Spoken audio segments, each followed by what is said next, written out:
So let's talk about frequency factors. A fundamental component of frequency analysis is the assumption that underlying probability distribution of an event is known. So what does that mean?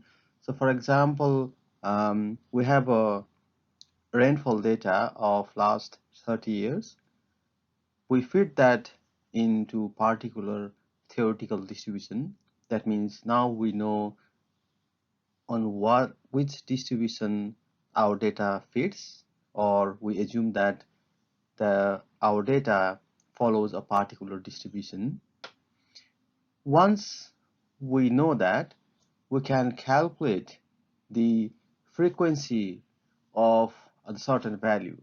For example, um, rainfall of 100 years return period or 50-year return period. We can calculate using the factors of that particular distribution.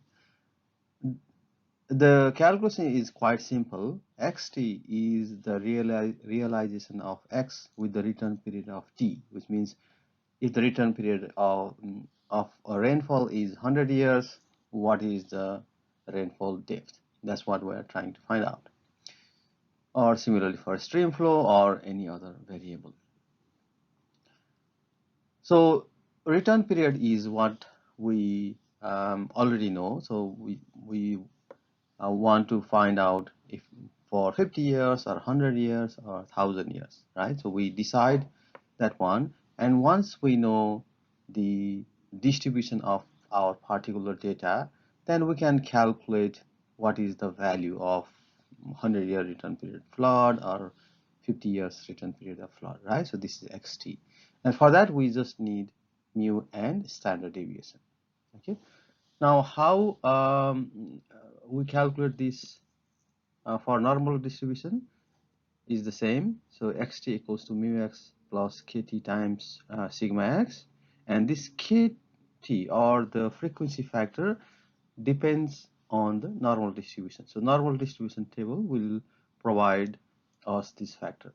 Similarly, for log normal distribution is the same. Log normal distribution and normal distribution are the same, but the difference here is first we transform our original data in log, and after that we assume the data follows the normal distribution. So that's why it's not log normal, but we are going to use the same normal distribution table, right, for that log transferred data.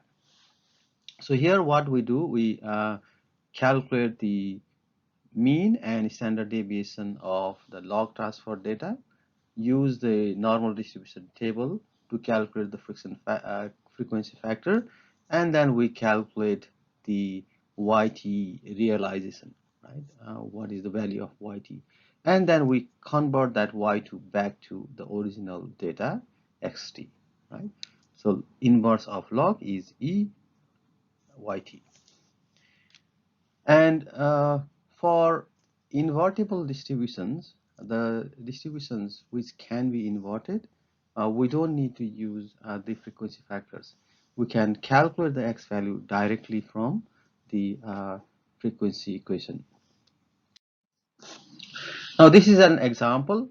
The annual rainfall at a given location has a log normal distribution. So we know our data follows the log normal distribution. The mean of the data is 127 centimeter and standard deviation is 19 centimeter. Now we need to find out what is the magnitude of 50-year annual rainfall, right? So we can convert the mean and standard deviation. So mean and standard deviation of the normal rainfall to the log mean and log standard deviation. Okay, so mu y and sigma y are the mean and standard deviation of the log transfer data. Okay, so this is the equation, and then you can calculate mu y and sigma y. So you just substitute mu x, the original data, and sigma x 19, and you calculate this and you get mu y and sigma y, right? if you have the original data, you can transfer every single data in log, and then you calculate mean and standard deviation. You should also get the same value. Now, once you get mu and sigma, you can calculate the y50 return y value, okay, because this is the log transferred rainfall, not actual rainfall. So it talks about the 50-year annual rainfall. So the time is 50, the return period is 50. That means the exceedance probability of this 50-year return period of rainfall at any given year is 0.02. 1 by 50 is the exceedance probability. But now in this table, what we get is the non-exceedance probability or the cumulative probability, right?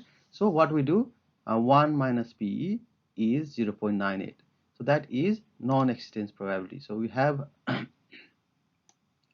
this curve, right? Probability density curve, and this part is the cumulative probability, and this part is the exceedance probability. Now, from the table, we can read this area. So, but what we need is this exceedance. So, exceedance probability is 0.02, but from in the table we can only read the cumulative probability. So, what we do, 1 minus 0.02, and that is the non-exceedance probability or the cumulative probability. Okay, so that's 0.98 is a non-exceedance probability. Now, because we know this is normal distribution, log normal distribution also follows the normal distribution. This is the normal distribution, and we have the standard table of the normal distribution, right? And we look at where this 0.98 is and what is the corresponding frequency factor value. So that 0.98, you look at these all the table data here, and then 0.98 is in between these two values, and which is between 2.05 and 2.06, right? So the value is in between this, and we interpolate and we get k is equal to 2.054, right? If you want to be accurate, you can interpolate between the 0.05 and 0.06, and you get 0.054. Now, once we know this frequency factor, we can calculate what is the magnitude of log transferred rainfall of 50 years return period, which is mean plus k times sigma, which is 5.14. So 5.14 log transferred rainfall, and we need to convert it back to the original, which is x50, which is e to the power y50, and that is 171 centimeters. So the 50-year return period rainfall is 171 centimeter. Okay, now you can use the Excel function also. So you know the probability cumulative probability is 0.98, and mu and sigma, and if you use log, then you can directly calculate the x value in Excel. Now this frequency factor you can get for all different distributions, because our data may feed for Pearson type 3, it may feed log Pearson type 3, it may feed normal, and for all these different distributions, these tables are different, and the requirement of these tables are also different, right? So for this log Pearson type 3 distribution, what we need is we need skewness coefficient and the return period.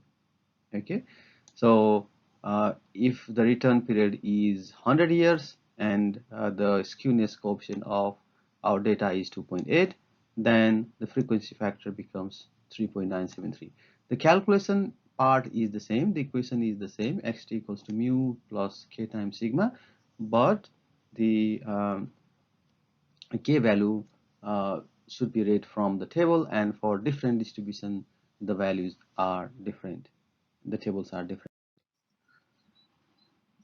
And if you want to go for log Pearson type 3 distribution, then what you do, again, as in the log normal distribution, you transform the data in log, and